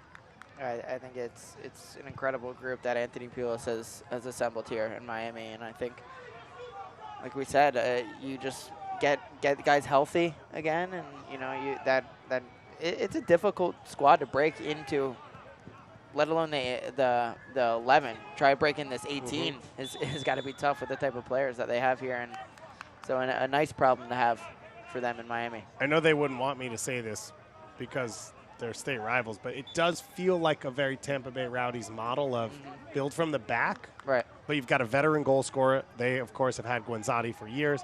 You've got now Kyle Murphy up top there. And then Tampa Bay Rowdies don't lose many games in central midfield. You've got Speedy Williams and Bola Akinyode in there. And now you're looking at all these options of the flair players. And it can be Perez is hot and Walker and Rivas isn't, or Walker isn't, and you rotate those spots. It just feels like they are built like what we have seen work in USL Championship over the last few years. Absolutely, and if it's, you see the recipe, and if it's not broke, don't fix it. Right. But I think the tough part for them in itself is to find the right combinations and guys that do play well together. And you got to fight through form. You got to fight through. Listen, like a guy like Rivas coming in here, maybe not scoring a ton of goals, but then you get a moment like this here tonight, and now you can't take him off the field. So it's a battle for everyone. It's a battle for the players to get on the field, and Anthony Pulis to get the right combination to make them successful and really make a run at this USL Championship title. And as we said in the first half, Murphy now 9 goals on the year. 7 of them have come in the last month. So he, like Rivas, it took a little while, probably longer than expected. He has missed some chances he believes he should be scoring, but it's starting to be there, and that's going to change this team because last year with Memphis, they didn't play the soccer Miami plays, and he still had 21 goals. Right, and I think that's when we talk about them going down with an early goal here. Like I said, there was no I don't even know. Thank you. I don't know how to talk either. There were no worries at all within the group, and they just look so confident, and they're like, all right, we'll just get on with it next play. We know we're going to get a goal, and I think Kyle Murphy was a big part of that. Obviously, he knows when that tide turns, and when we can flip that switch, the goals are just going to start pouring in for him, as they have been in the past couple of weeks. Adebayo Smith back to Mullings. Got a good connection here in this game on the right side. Mullings battling to win it back, and Murphy now. Ruiz back to Murphy. Nocita to Conte, back to Chan now. As Miami FC continue to swarm defensively. The deflection falls to Akinyode. Now the side in blue back in possession.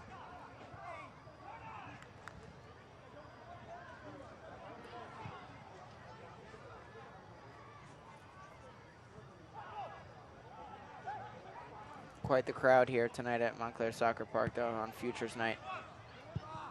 Ball driven in, and Murphy gets a touch, and he puts it just over the top. Futures Night, the pre-academy players. So talk to me about what that means. Red Bull Academy starts at U13? Yep, and yeah, at 12. And I think then we got obviously the pre-academy, and then that's the age groups below. And I think it's funny because I was reminiscing in my head about the type of players that we've seen probably sitting in these stands we've seen on the field. And, you know, your Eric Ruiz's, your Bento Estrellas, you know, these types of guys. And, you know, just tracking their journey is so fun for us to do. And, you know, we're blessed to sit in this booth and get to call these games because we get to see them, you know, make some big moments in their career happen. And I think I was thinking about other guys who have been on, you know, through this process, a Daniel Edelman, you know, I remember Daniel Edelman. Oh. Adebayo Smith in on goal.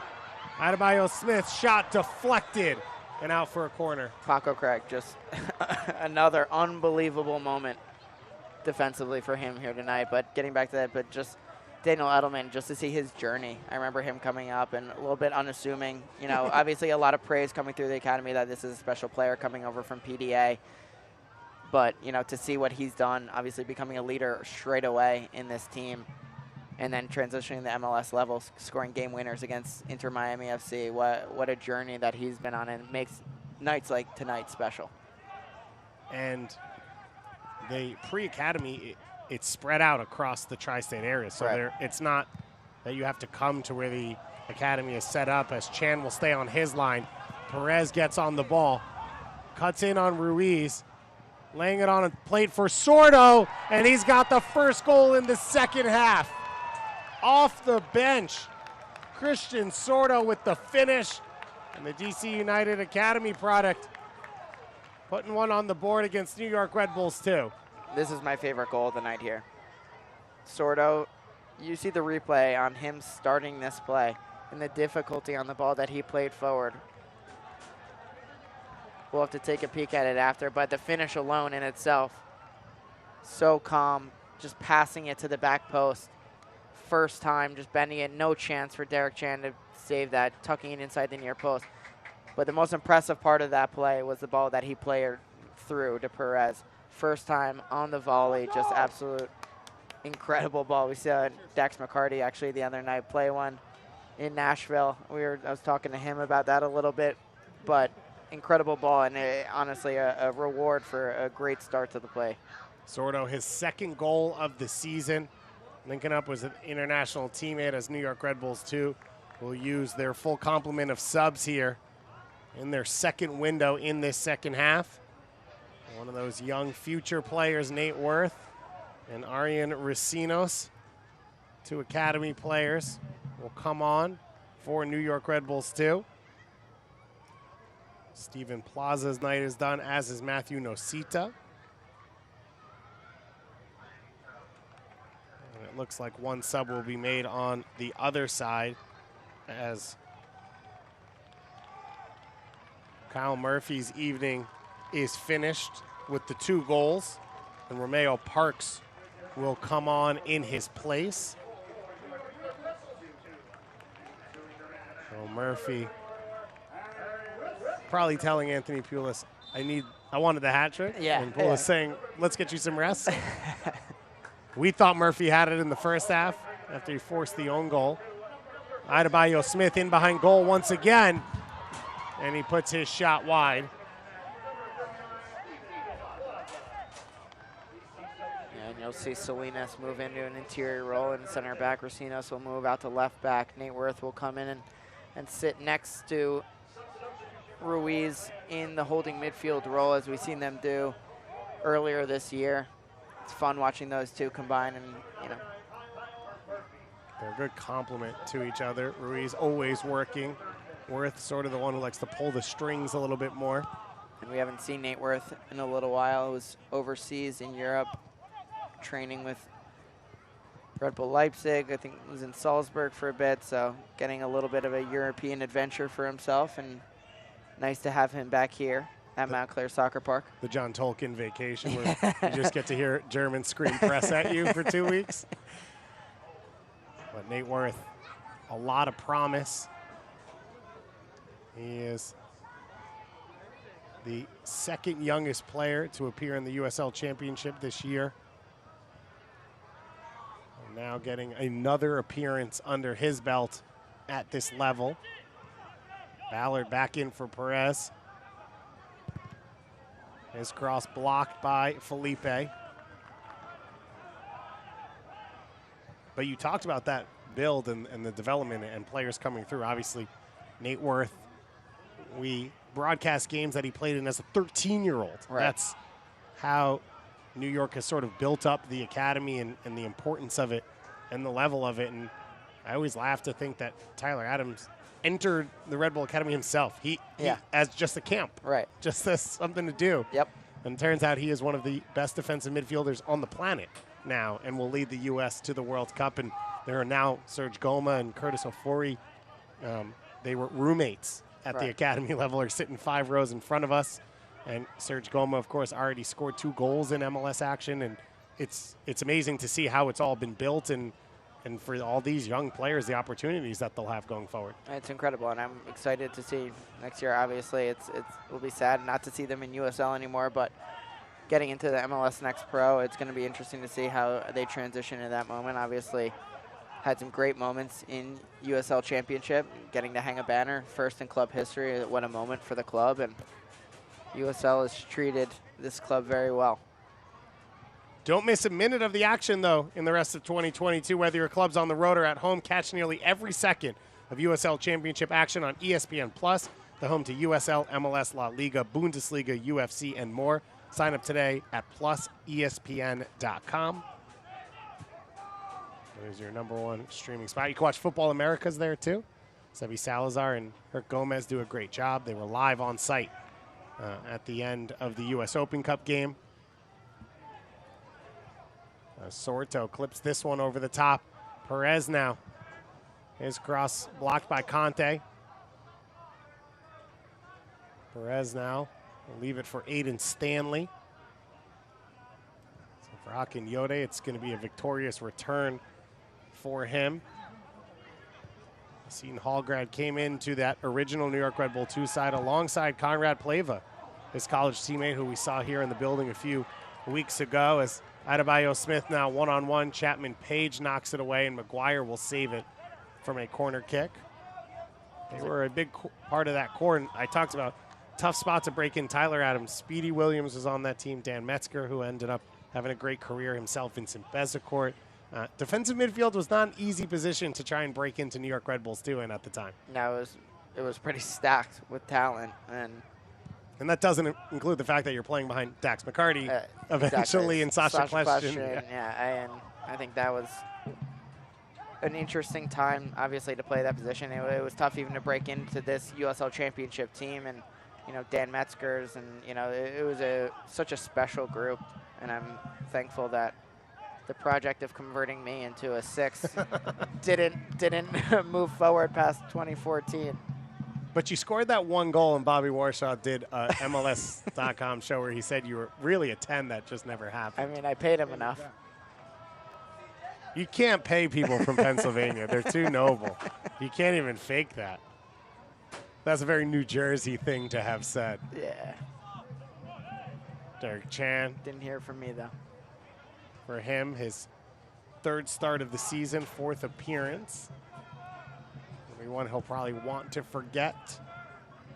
Yeah, it's been a tough one tonight, but it really shows in this league when you don't have all your stuff on a night, when you face a really good team, what they can do. Mm-hmm. And it's a very young team in New York and playing a lot of young guys, and when the moment, sometimes is too big for you playing it on, a stage like this against an extremely talented Miami team. The quality just, took over, and they took advantage of their moments. Obviously, New York had some great moments in this match as well, and still have time for more, but shows the quality of Miami, and I truly think they're going to make some noise in this USL Championship playoff when they do clinch, that is. Yeah, of course. The nerves still there for them. Just 13 points ahead of the final playoff spot. It is one of those things where, and you talk about this all over the world, people love transfers. They love new players, and it's so exciting. You have 3 starting today. It is hard, though, to learn how to play, and that's taking away the fact that the Red Bull system is so unique. And, we saw Hassan Endam sort of step back in and be fine because he'd been a part of it for 2 years, even though he'd been away. But you look for Salinas, for Plaza in this one, trying to get up to the level. Nocita as well. This is just his 3rd professional soccer game of his life. It's different, and then you have the issue of trying to gel on the fly.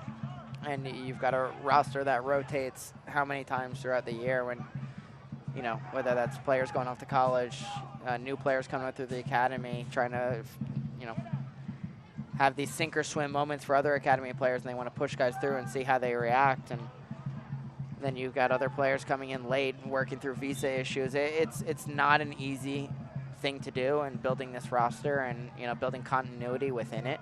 But I think it's admirable of each player who comes in, and you can't say that they're not giving it their all. You can see the passion that takes over. Sometimes it's a little bit too much, as we can see a lot of red cards this year. But there is passion there nonetheless, and they're trying to look like a Red Bull team. I think at moments this year they really did look like one, but I think for the larger part of it, it's just you need multiple preseasons during the year to really get everyone up to speed. Yeah, when Sam Williams left for UNC, he and Jeremy Raffanello, AJ Marcucci, they were the 3 leaders in minutes. Right. None of them have been on the field. Pretty much Marcucci did return finally after 2 months out with injury. Raffanello, out for the year with an injury, has now signed with the Philadelphia Union. Congratulations to him. Yep. And Sam Williams playing at UNC. So you really, on a team that was still trying to find its feet, the core of it at that point, you lose, and then you start to bring in other players, as it looks like a yellow card picked up there by Josh Perez.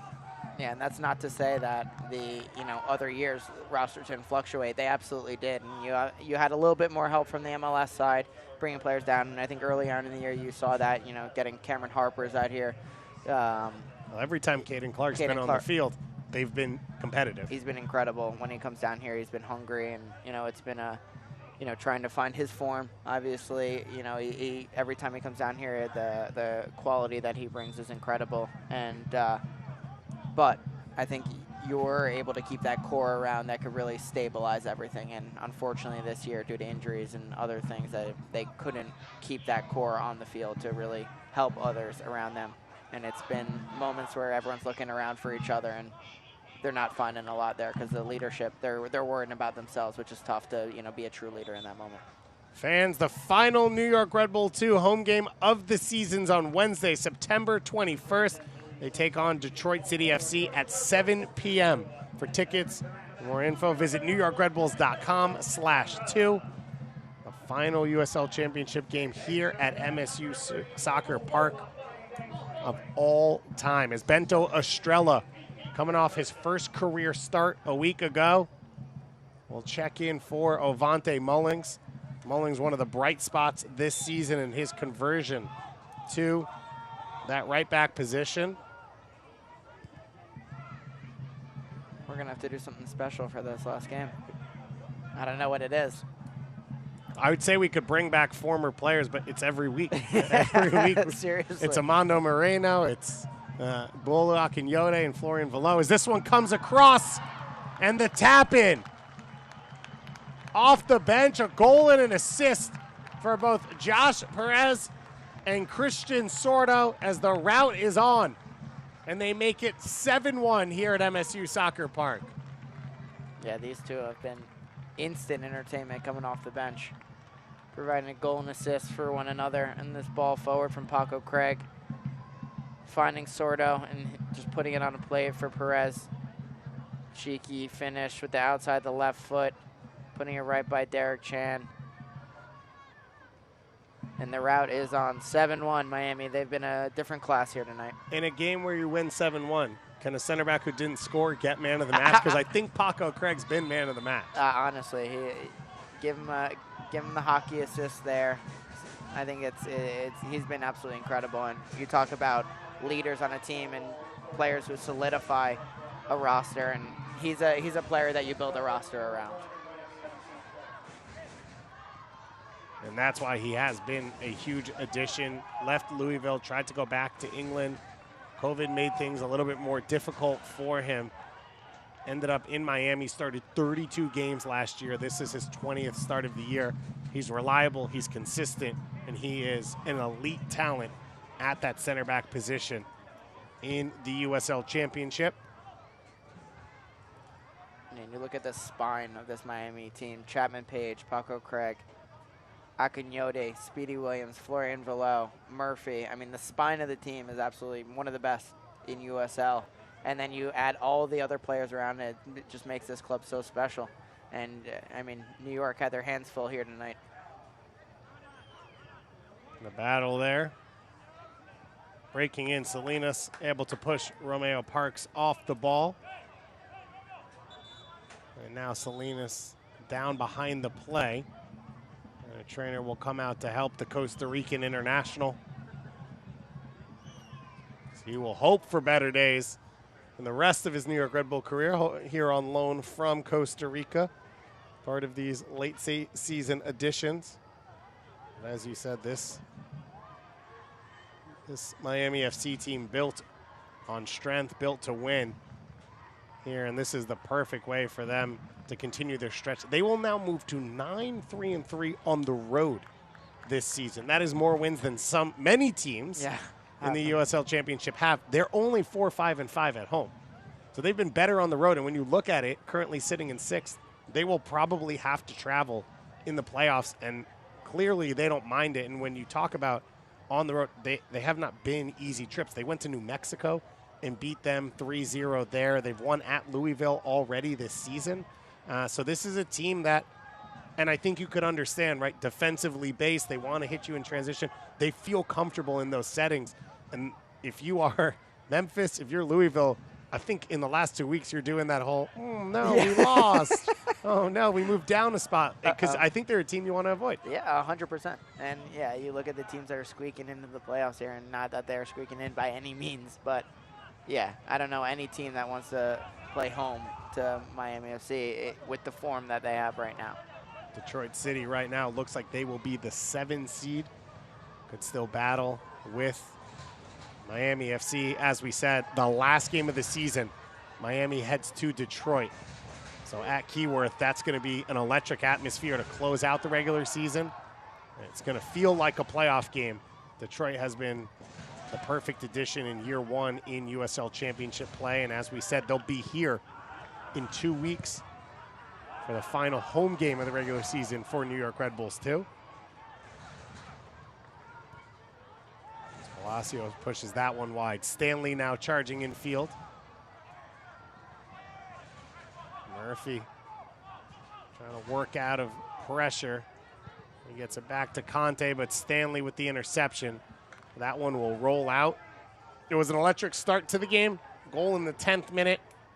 6 goals in the first half. 8 goals overall and a red card. You can't ask for much more. And there's some perfect weather to start out the USL Championship weekend.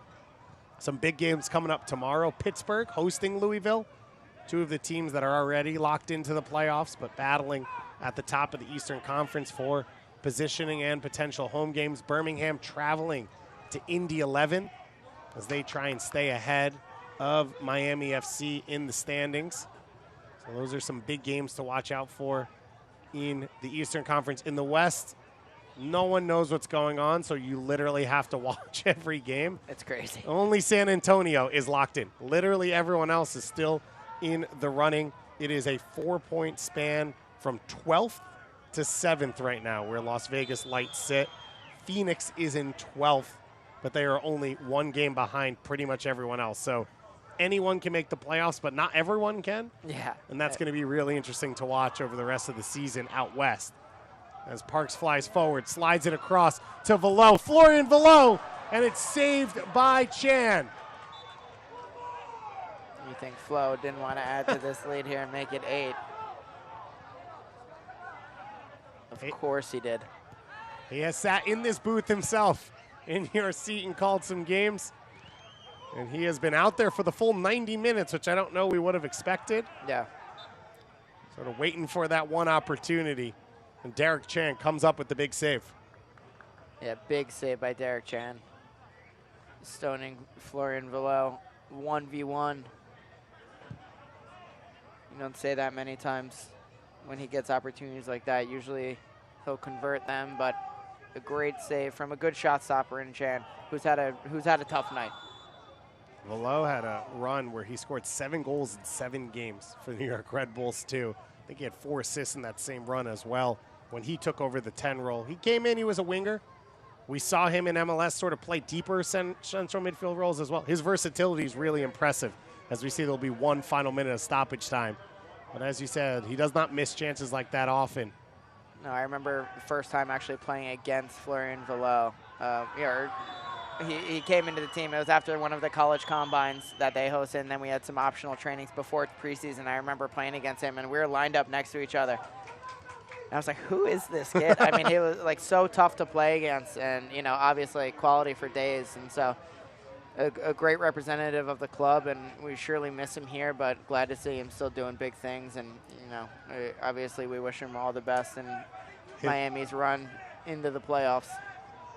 In the Red Bull setup, the first thing you can do before scoring goals is what do your numbers look like in terms of your ground covered and runs and all that. And Florian Velo always sat on the tops of those lists. It was the first thing every coach talked about as he continues to fight in this one. And that'll be the final whistle. So a victorious return for some former Red Bull 2 stars as Anthony Poulis and his side continue their incredible away form. They move to 9-3-3 on the road here in 2022 with a shellacking 7-1 win after going behind 1-0. They put up 7 goals in the last 60 minutes of this game, and a huge performance for Joaquin Rivas as well as Kyle Murphy in his return to the tri-state area with 2 goals in the first half for both of those players. We've got post-game coverage coming up for you in just a moment here on ESPN+.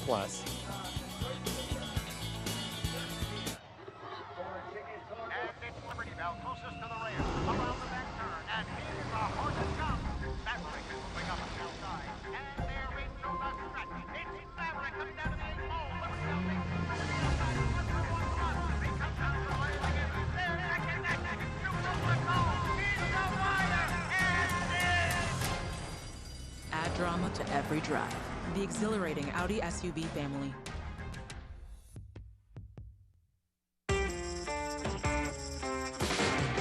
I'll give you something, make you shake it.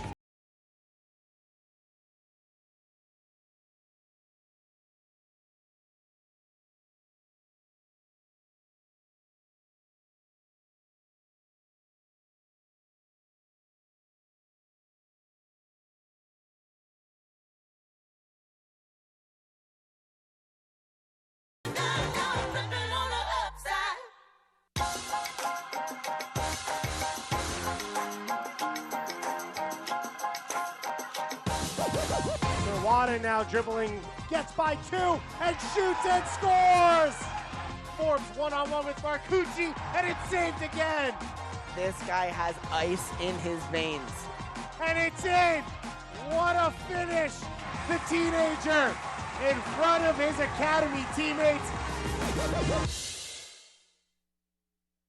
In the area, come on out on September 21st for the New York Red Bulls 2 last home game of the 2022 USL Championship season. But Miami FC continues their march up the Eastern Conference standings as they seal a 7-1 victory here under the lights on Friday night. This copyrighted telecast of the United Soccer League Championship cannot be retransmitted, rebroadcast, or reproduced without the expressed written consent of the United Soccer League Championship.